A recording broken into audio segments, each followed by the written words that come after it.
Hello बच्चों, चलो start करते हैं आज प्रैक्टिस सेट 2.1 ऑफ चैप्टर 2। तो यहाँ पे देखो क्या दिया है। Question 1, in the adjoining figure each angle is shown by a letter, fill in the boxes with the help of figure. Adjoining figure means ये जो फिगर दी है ये। तो यहाँ पे हमें दो क्वेश्चंस बोले हैं, करस्पॉन्डिंग एंगल हमें फाइंड आउट करने हैं। अभी यहाँ पे angle P Q R S दिया है, उसका करस्पॉन्डिंग एंगल हमें फाइंड आउट करना है। तो देखो करस्पॉन्डिंग एंगल क्या होते हैं। ऐसे एंगल जो कि सेम साइड पे हो और सेम पोजीशन पे हो। जैसे कि अब यहाँ पे एक लाइन दी है, उसे बोलते हैं ट्रांसवर्स लाइन। तो उसके लेफ्ट साइड हैंड साइड में एंगल पी है, तो उसका एंगल पी का करस्पॉन्डिंग एंगल ऐसे होना चाहिए कि वो भी लेफ्ट हैंड साइड पे ही हो और पी की जैसे पोजीशन है, दैट मीन्स ये लाइन के ऊपर, वैसे ही उस एंगल की भी पोजीशन होनी चाहिए। तो इस फिगर में ऐसा कौन सा एंगल है जो कि पी का करस्पॉन्डिंग एंगल होगा, तो वो है आंसर डब्ल्यू। बिकॉज डब्ल्यू भी लेफ्ट हैंड साइड में है और ये इस लाइन के ऊपर ही है, तो सेम पोजिशन है और सेम साइड पे है, इसलिए पी का करस्पॉन्डिंग एंगल आएगा डब्ल्यू।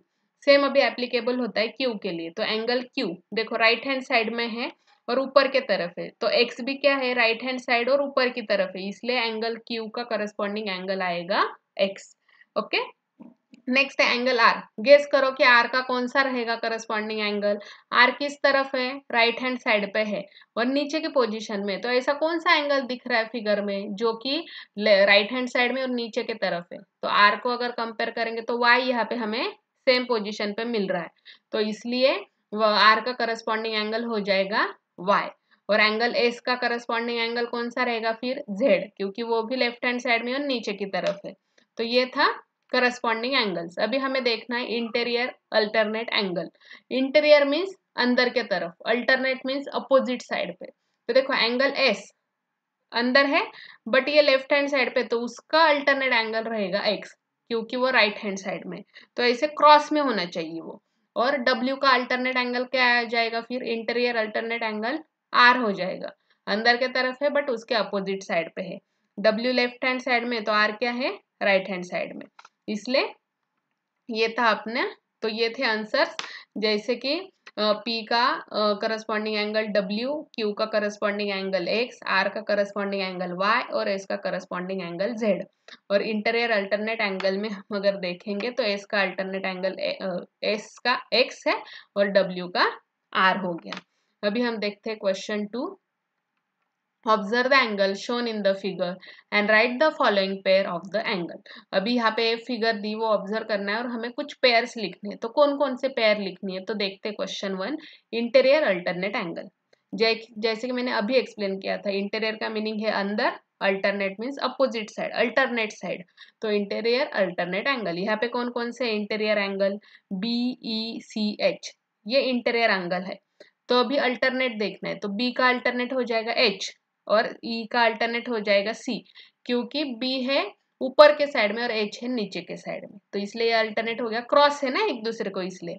तो देखो C and E and B and H, so angle C and E are the interior alternate angle, again B and H are the interior alternate angle. अभी next देखते हैं corresponding angles. Corresponding angles means जो कि same position पे हो। जैसे angle A जैसे position पे, उसी पोजिशन पे कौन है, एंगल ई बी है। बी के पोजीशन में एफ बी है, सी जैसा वैसे कि जी बी है और डी जैसा वैसे कि एच बी। दैट मीन्स ये अगर लेफ्ट हैंड साइड में है तो ये भी इस लाइन के लेफ्ट हैंड साइड में है, ऊपर के तरफ है तो ये भी ऊपर के तरफ है, इसलिए ए एंगल का करस्पॉन्डिंग एंगल है ई, बी का करस्पॉन्डिंग एंगल है एफ, सी का है एच और डी का है जी। देखो यहाँ पे मैंने लिख दिया।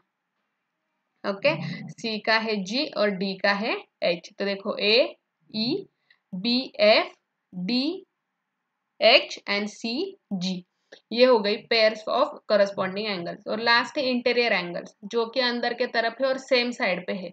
तो बी अंदर है और सेम साइड पे कौन सा है फिर, ई है जो कि अंदर है और सेम साइड पे, तो B and E, C and H. So angle C and angle H, angle B and angle E. तो ये थे इंटीरियर एंगल्स की पेयर। तो इस तरह से हमने दो क्वेश्चन यहाँ पे देखे, जैसे कि इस क्वेश्चन में था corresponding angle and interior angle, और नीचे की इसमें हमें पेयर्स फाइंड आउट करनी थी, interior alternate angle, corresponding angle and interior angle. तो ऐसे आप भी डिफरेंट फिगर्स ड्रॉ कर सकते हो अपने मन से। और प्रैक्टिस कर सकते हो कि पेयर्स फाइंड आउट करने की, तो आपको एग्जाम में और इजी होगा। इस तरह से पढ़ाई करते रहो। यहाँ पे अपना प्रैक्टिस सेट 2.1 कंप्लीट होता है। Thank you.